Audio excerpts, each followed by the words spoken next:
안녕하십니까. 이시영TV의 이시영입니다. 제가 새삼스럽게 이 자녀 교육에 대한 이야기를 내가 해야 되겠다 하는 생각을 요즘 아주 진지하게 하게 되었습니다. 그래서 오늘은 가정교육에 대해서 도대체 우리가 어떻게 어떤 아이를 우리가 키워야 될 것인가, 그래서 이 문제에 대한 이야기를 제가 좀 드리려고 합니다. 제가 어머님한테 물어봅니다. 어떤 아이를 키우면 좋겠느냐?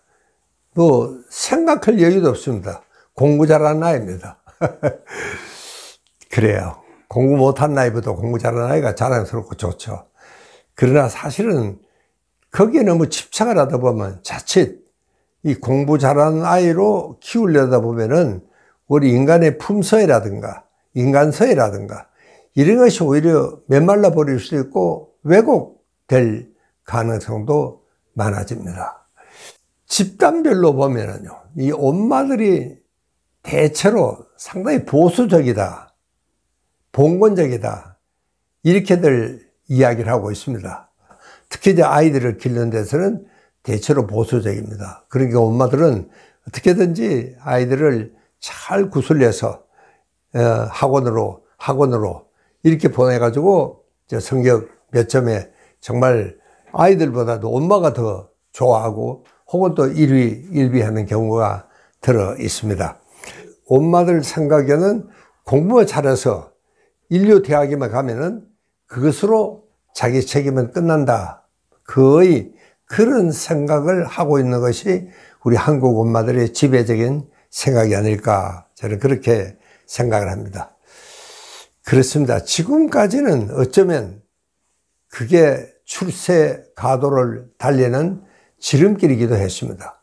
애들이 정말 공부 열심히 해서 좋은 대학 가면은 또 아무래도 이제 좋은 직장에 취직을 하게 되고 또 고급 관료의 길도 열리게 되고 이렇게 되면은 소위 말하는 입신, 양명, 출세, 성공을 하게 되는 것이죠.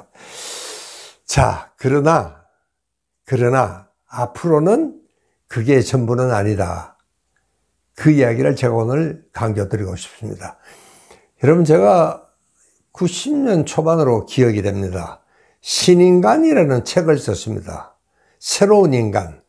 제가 왜 그 책을 썼느냐 하면은 그때 제가 본 우리 아이들은 제가 어릴 적 때하고는 너무나 다른, 어떻게 보면 별종 인간인 것 같았습니다. 그래서 제가 그 아이들을 연구를 하기 위해서 저 홍익대학 앞, 그 다음에 이태원, 그 다음에 저 평창에 스키장, 거기가 제일 앞서가는 아이들이 모이는 데니까 거기를 1년을 제가 조사를 했습니다. 여러분, 소위 홍대 앞에는 정말 어떻게 보면은 우리가 상상을 할 수 없는 아이들의 모임이 있습니다. 저 지하실에서 그 라면 몇 그릇 끓여 먹고 거기서 북치는 아이도 있고 작곡한 아이도 있고 음악한 아이도 있고 이렇게 하나하나 물어보면은 정말 괜찮은 집 아이들입니다. 그러니까 일반적인 상식이 있는 가정의 아이들 치고는 너무나 좀 엉뚱한 길을 가고 있는 겁니다. 그래서 쟤들 정말 저래도 괜찮을까? 여러분, 저는 그때 이 아이들을 캡슐족이다, 이렇게 이름을 붙였습니다. 이렇게 어떻게 캡슐에 딱 들어서 자기들끼리는 굉장히 행복한 아이들입니다. 상당히 폐쇄적이고 이제 그런 아이들이었었는데, 여러분, 요즘 돌이켜 생각해 보면 그 아이들이 바로 정말 세계의 이름을 떨치고 다니는 K-팝의 원조다 하는 생각을 요즘을 하게 됩니다. 그때 저는 그 걱정을 했던 것들이 이렇게 정말 참 멋있는 아이들로 이렇게 자랄 수가 있었구나. 저도 사실은 이게 참 애비로서 참 느끼는 점이 많았습니다. 여러분, 그러니까 지금은 이제는 공부 잘하라고 달달 볶아가지고 상업학교 간다, 이것만 가지고는 우리 아이들의 장래가 보장이 될 수는 없다는 것이 제 생각입니다. 왜? 여러분, 지금까지 우리가 살았던 세계하고 앞으로 우리 아이들은 이제 적어도 한 100세까지는 살아야 되는데 80, 90은 이거는 따놓은 당사입니다. 이제 그때 여러분, 우리 세상이 어떻게 될지 어떻게 아시겠습니까? 그건 누구도 예측을 할 수가 없습니다. 요즘 미래학자들도요, 5년 앞을 예측을 못합니다. 정말 참 앞으로는 어떤 시대, 어떤 상황이 벌어질지 누구도 알 수가 없습니다. 최근에 요즘은 4차 산업혁명이라는 이야기를 많이 듣고 있습니다. 실제로 그것은요, 앞으로 오는 세계가 아니고 지금 와 있습니다. 이미 와 있다. 여러분, 제가 얼마 전에 요즘 제가 이 서울대학의 자연과학대학의 대학원에 나가고 있습니다.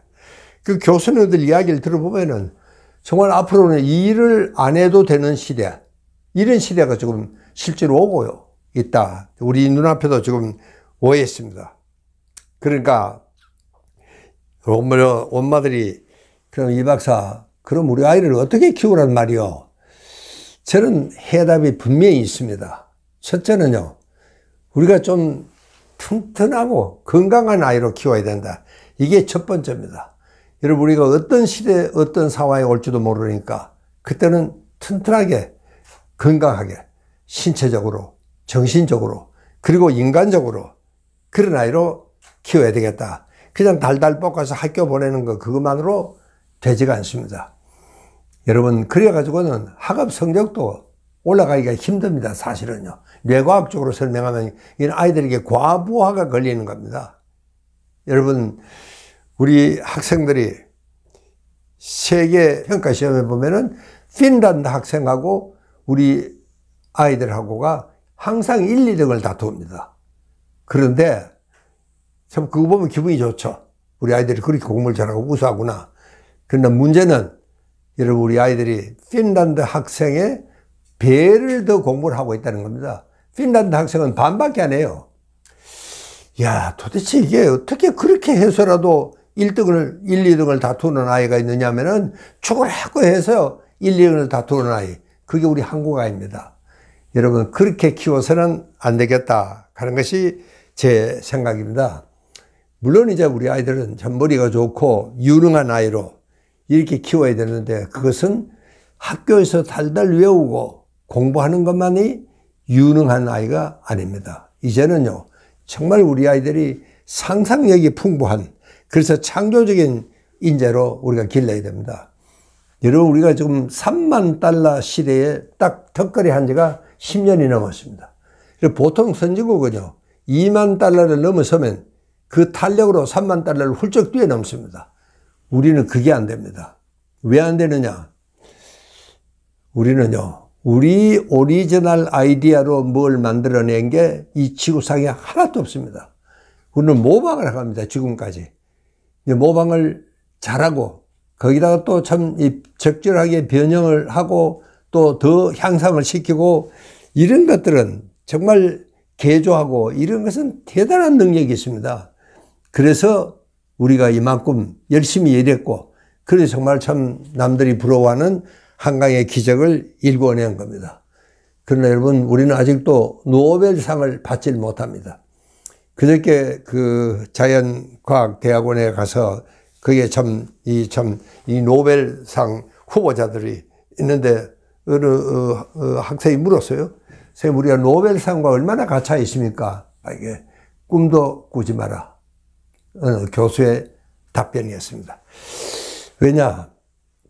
너무 우리 아이들이 지금 상상력이 없습니다. 상상력이 없으면 창의력이 길러질 수가 없죠. 그래서 저는 얼마 전에 이 빼앗긴 상상력을 되돌려 줘야 되겠다. 그래서 코엑스에서 우리가 아이들에게 상상력을 되돌려주는 그런 대회를 했습니다. 정말 아이들이 기발한 아이디어가 다 나왔습니다. 와, 여러분, 지금 우리는요, 아이들이 인터넷 게임 중독에 빠진 아이가 280만 명입니다. 그러니까 이 아이들이 정말 이 무궁무진한 상상력을 이 머리 좋은 사람들이 뽑아가지고 게임을 재미있게 만들어 놨으니까 아이들이 그거 한번 빠지는 겁니다. 빠져나올 수가 없게 되어 있습니다. 그러니까 여러분, 그런 상상력을 길러내는 교육을 시켜야지. 그냥 아이들은 숟가락 하나 들고 차려놓은 밥상을 맛있게 신나게 재미있게 먹으면 된다. 이래가지고는 상상력이 길러질 수도 없고, 우리는 이 3만 달러 고지를 넘어갈 수도 없습니다. 우리는 모방만으로는 이제 되지가 않는다는 것이 결론입니다. 자, 그 다음에는 여러분, 우리가 정말 아이들이요, 이제는 다양한 세계에 사니까 이 글로벌 인재를 우리가 길러내야 됩니다. 세계 어디를 가든지 적응할 수 있고, 아프리카 아니라 뭐 저 아마존 강에 정말 여러분, 우리 아이들은 정말 이 아마존 강에 깨구리 뒷다리 연구를 하고 앉아 있을지도 모릅니다. 정말 참 이 상상을 불허하는 겁니다. 우리 아이들이 어디서 무엇을 할 것인지를. 그러나 어디서 무엇을 하든 우리 아이들이 환경에 적응할 수 있는 융통성과 유연성을 우리가 길러야 되겠다. 자, 오늘은 여기까지. 우리 아이들이 이제 정말 어떤 시대에 어떤 상황에 오더라도 잘 적응할 수 있는 융통성이 있는 유연성이 있는 그런 아이로 길러자. 그 이야기를 제가 답변으로 오늘 이야기를 마치겠습니다. 감사합니다.